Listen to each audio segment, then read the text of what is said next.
আজকে তোমাদের সাথে শেয়ার করতে চলেছি মাছের মাথা দিয়ে কুমড়ো রেসিপি। তার জন্য প্রথমে কুমড়োটাকে ছোট ছোট টুকরো করে কেটে নিয়েছি। তারপর মাথাটাকে লাল লাল করে ভেজে তুলে নেব।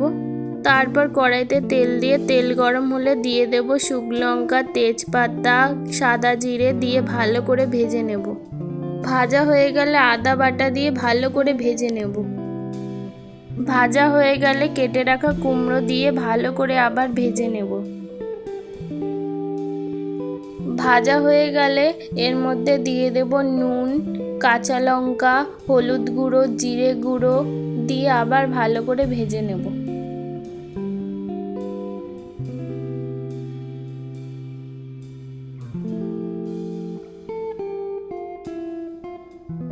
কুমড়োটা ভেজে জল ছেড়ে দিলে এর মধ্যে দিয়ে দেব সামান্য পরিমাণে জল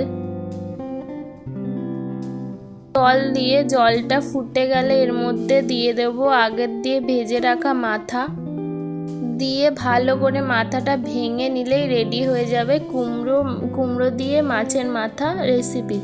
ভিডিওটি ভালো লাগলে লাইক করবেন, কমেন্ট করবেন। আরও অন্য রেসিপি পাওয়ার জন্য আমার চ্যানেলটিকে সাবস্ক্রাইব করে দিয়ে পাশে থাকবেন।